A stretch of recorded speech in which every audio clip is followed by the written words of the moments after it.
fallibilism is the philosophical position that all human endeavors, attempts to create knowledge or achieve anything, are subject to error. That there's no such thing as a guarantee that a project to create something new will succeed. And in the case of knowledge, having got something that you consider knowledge, there's no such thing as a foundation which, if it's put on that firm foundation, is guaranteed to be true. No such thing as a foundation such that if it's on that foundation, it's guaranteed to be probable, or anything like that. What we have is, on the other hand, fallibilism also says the very idea that we are subject to error implies that there is such a thing as being right, that there is such a thing as the truth, and that we can sometimes find some of this truth. So fallibilism, as I understand it, is a fundamentally optimistic, positive worldview. It's not, although it says we are subject to error, the closer you look at that, for example, if you look at its negation, which is that there are some things that are infallible, some people that are infallible, that's all a very pessimistic and frightening kind of take to have on the world. Yes, I am. I think that the kinds of certainty that have been offered traditionally, I should say that this idea that we can obtain certain truth, justified truth, authoritative truth, and so on, is very old and has permeated both philosophy and popular culture and everything for thousands of years. The sources that have always claimed to offer this have not only been factually wrong, because if you just think back to all the different claims of infallibility that have been made in the past, including within science, you'll see that all of them were built on sand, in fact. Not only were they factually wrong, they also cause tyranny, either intellectual tyranny or actual political tyranny. Karl Popper said on one occasion that the doctrine that the truth is manifest is the root of all tyranny, which when I first read it sounded rather an exaggerated claim, but I've come to think that that's true.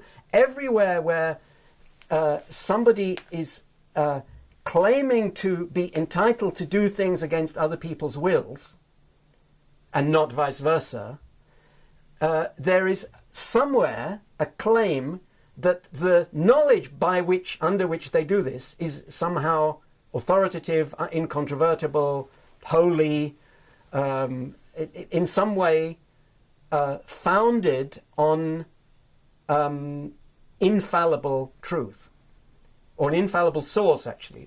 Infallibility and infallibility are properties of sources of ideas. Ideas themselves are either true or false. I think one thing we need to look at to be comfortable with not having a foundation is that when something is true, it doesn't need to be entrenched. Criticizing it, conceiving that it might be false, actually strengthens one's understanding of such a truth. So if you take an idea on board critically, then you will see why your criticisms actually fail. And criticisms failing is what we actually have. That's what is really possible, unlike authority or infallibilism or whatever.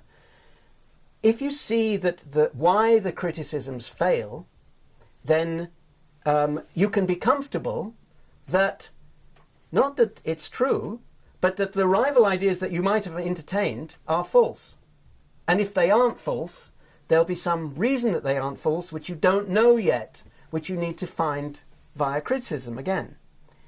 And on the other hand, if you are told even perfectly true things in a way that either prevents you from criticizing, or if you've already given up on criticism and don't criticize yourself, then you never really understand why they're true, even if they are completely true.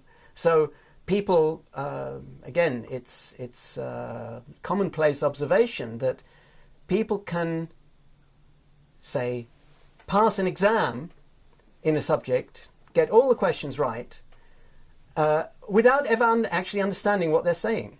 So that when they then come up with a practical situation that's framed in a different way from the way that an exam can be framed, or a way that they're accustomed to exams being framed, then they don't know how to connect what they learn to say with the actual situation.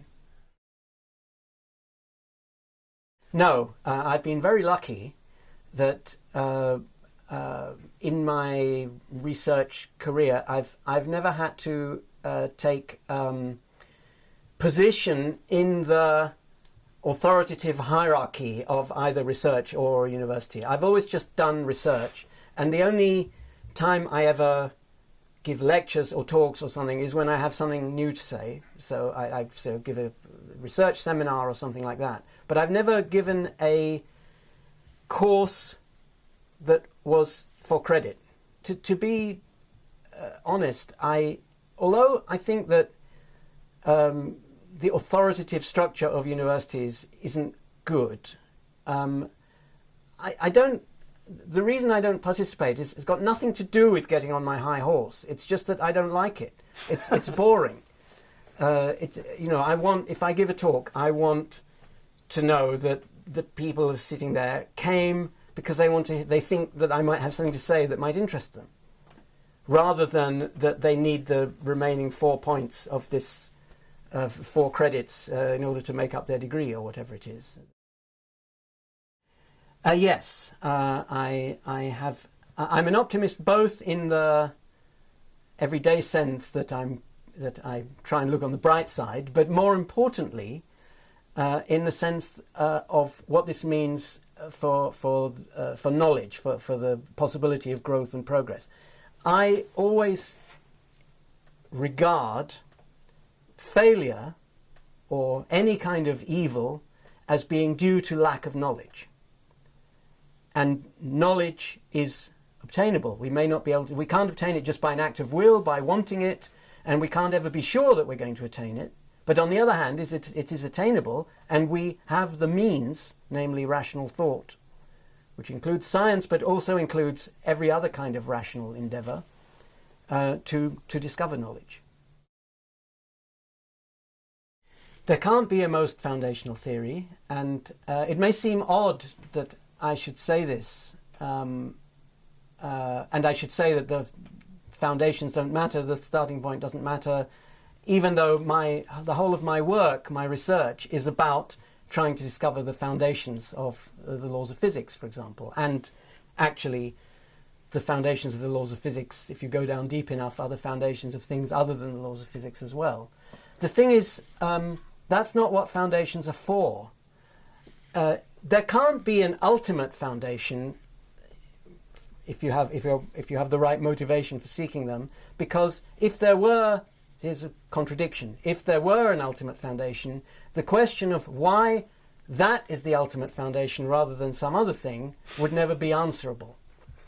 So as soon as you have something, you've discovered something that underlies all the existing theories, you want to know, why is it that and not something else?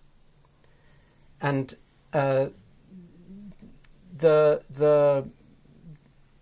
because of fallibility, this process is good, and the fact that it can't end is good. Whenever we solve something, thus removing an existing problem from our problem situation, we automatically create more problems. What's more, they are deeper problems for this very reason. So they're deeper and more interesting problems than what we had before. I think that there is a good and a bad side to the rise of the expert. The benign aspect is that information is growing exponentially and is indeed growing faster than any human can possibly know, can possibly assimilate. Now, that's not important, because what we ought to be doing is trying to understand the world and delegating information processing to mindless computers or to other kinds of machines. So it is possible to have a broad perspective on knowledge. There's been a sociological phenomenon in the intellectual world, in universities, and in society generally, to confuse these two things, the information type knowledge and understanding type knowledge, so that people are trained, that people acquire their understanding much too much via acquiring the information. In some fields, like for example medicine, technology has for several decades not caught up with the need for a lot of information to be stored in a human brain. And that, for some people, and certainly more in other fields where it wasn't so necessary, has been at the expense of having a broad understanding. That never was necessary. And I think that in the future, as the means of dealing with brute information become more and more easy and convenient, people will no longer see themselves as holders of that kind of information. And people won't value other people who are holders of that kind of information, but instead they will value in themselves and in other people explanatory information, which is not fragmenting. New knowledge is typically unifying, not fragmenting. I mean, fragmenting does happen, but typically a fundamental new discovery unifies things and therefore makes it easier to understand a broader field. The distinction between beautiful and ugly is objective, is the only way we can explain why the only animals in nature that appreciate flowers, in the sense that they are attracted by flowers, are insects and humans. Now, why is that? Insects, we know why. It's because the insect species and the flower species co-evolved their genes to make the insects attracted to the flowers and the flowers attractive to the insects. That doesn't explain why humans like flowers, because most things in the animal world that evolved to be attractive to other animals, we find repulsive. At least I do. So, you know, ugly animals, whatever animals you don't like. First of all, the theory only says that aesthetics can improve, not that it must, and not that it has. Now, I think what's happened in art, fine art, is a rather unusual thing, which is that the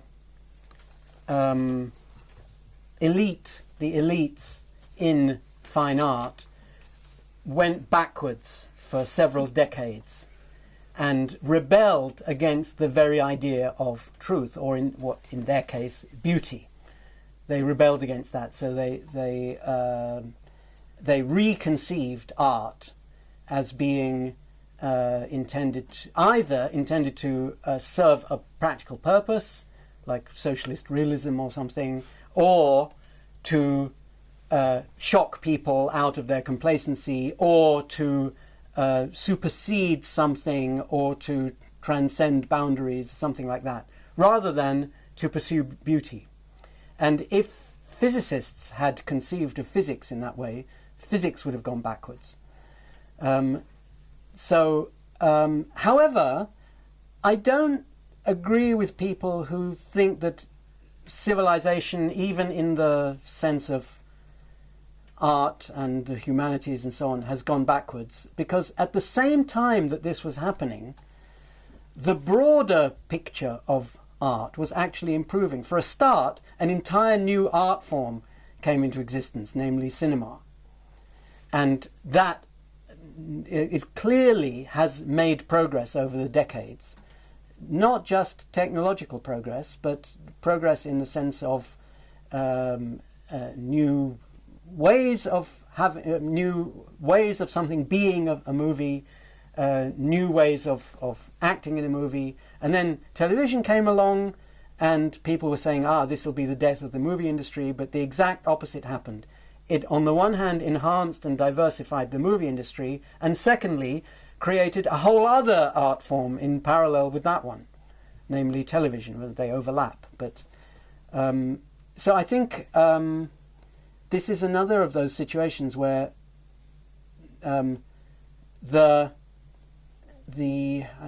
sure if I can call it the institutions in this, but the broad momentum of what real people were doing was much wiser than what the experts thought they should be doing and what the experts tried to do. So the experts went haywire for a while. I think even that is now, I won't say it's back on track, but I think that tendency has been successfully criticized, and there are people who would like to go back to making actual progress in regard to actual beauty. I think that morality has been progressing much more slowly than progress in science, but it's nevertheless clearly been progressing.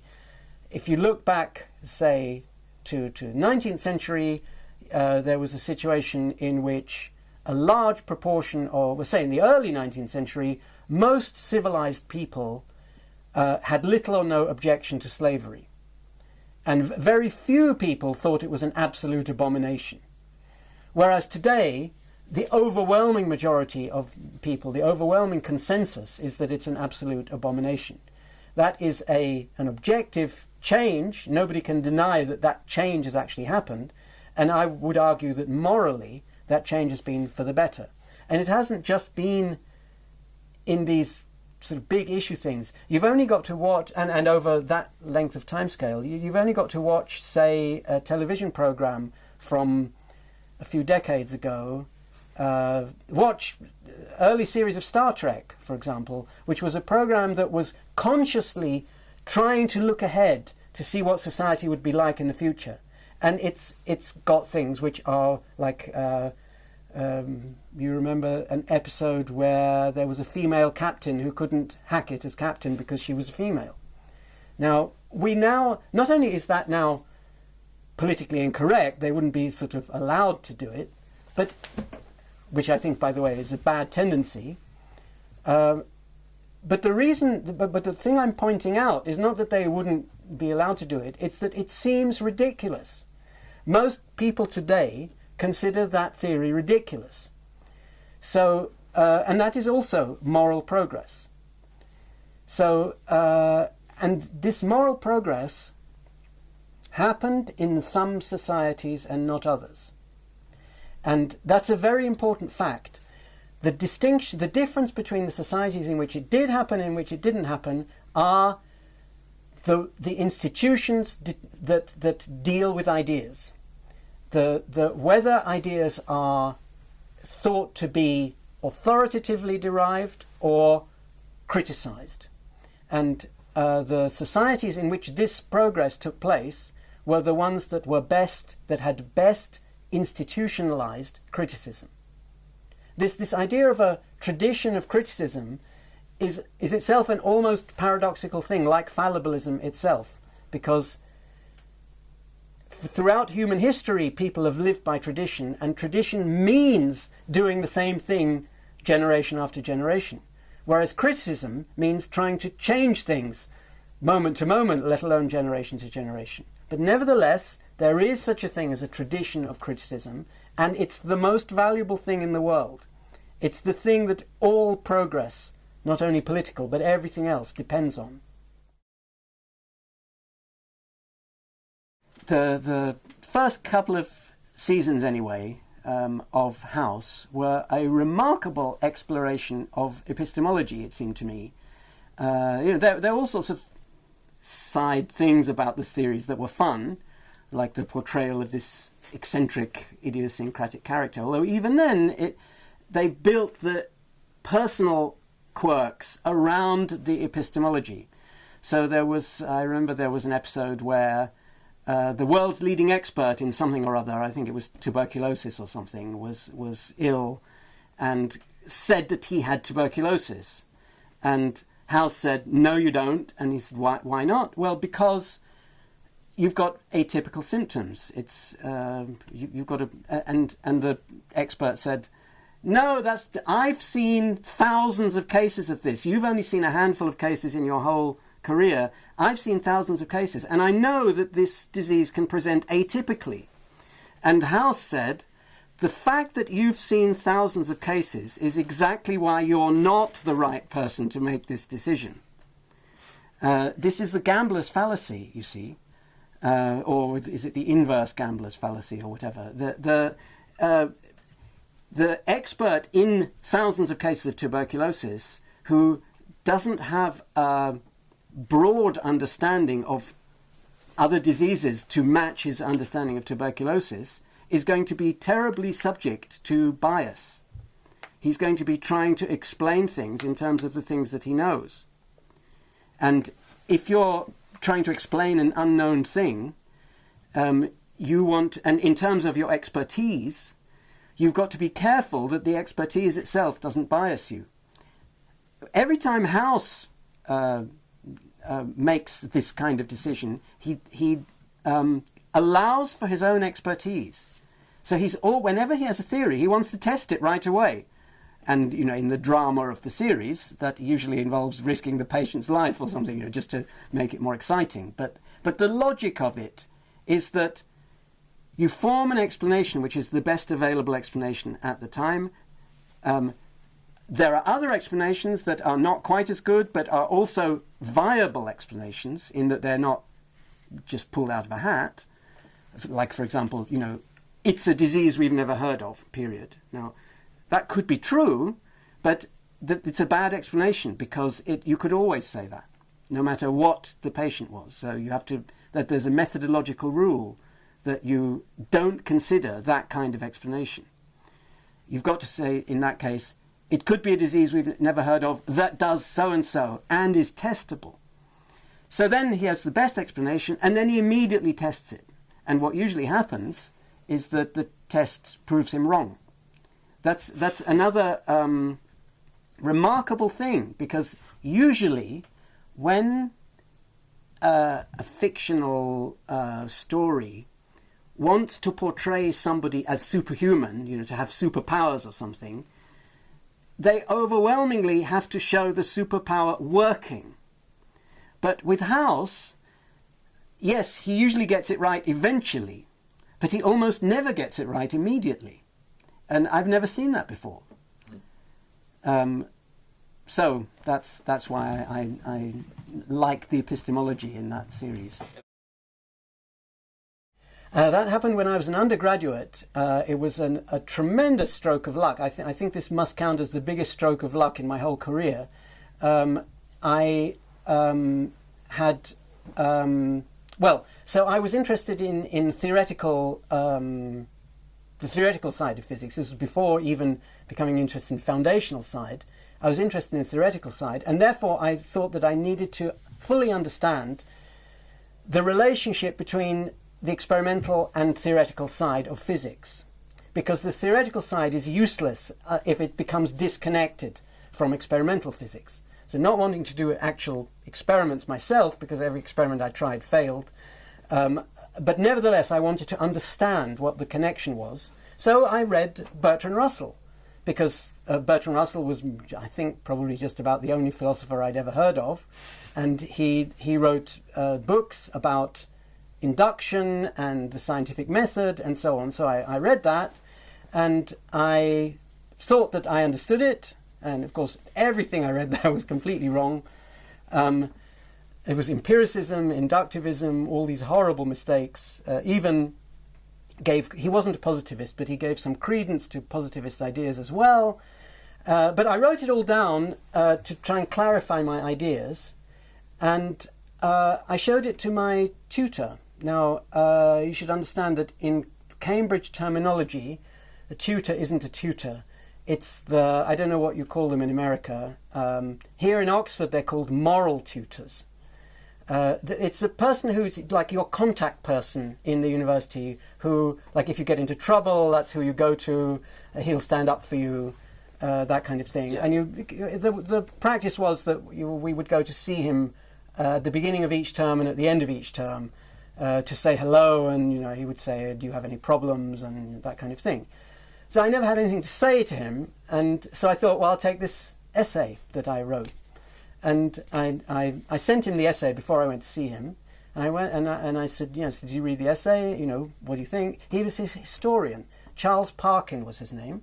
He was a professor of history. And he said, yes, I read it, it seems all right. But this induction stuff, hasn't that all been disproved by that Popper chappie? And I had only once before even heard of Popper, and certainly had no intention of reading him. And it's really amazing that Charles Parkin even had the idea that inductivism had been refuted by Popper, because that was contrary to what the overwhelming majority of professional philosophers thought at the time. They thought that Popper was just ridiculous for having claimed to solve the problem of induction and to have an epistemology that superseded inductivism. By the way, I think even today the majority of philosophers would say that. But in those days, Popper was just unheard of in that kind of area. But somehow he had heard of it, somehow he told me about it, somehow I got the idea of getting a book of Popper's out of the library, and I was bowled over, because the standard of argument was simply head and shoulders above anything I'd read in Bertrand Russell. So, with the hindsight, I could see that Bertrand Russell was trying to kind of fob me off with things that aren't really arguments, whereas Popper was getting to grips with the actual thing and finding, yes, this part is right, this part is wrong, this is why, and so on. As far back as I can remember, I wanted to be what I now call a physicist.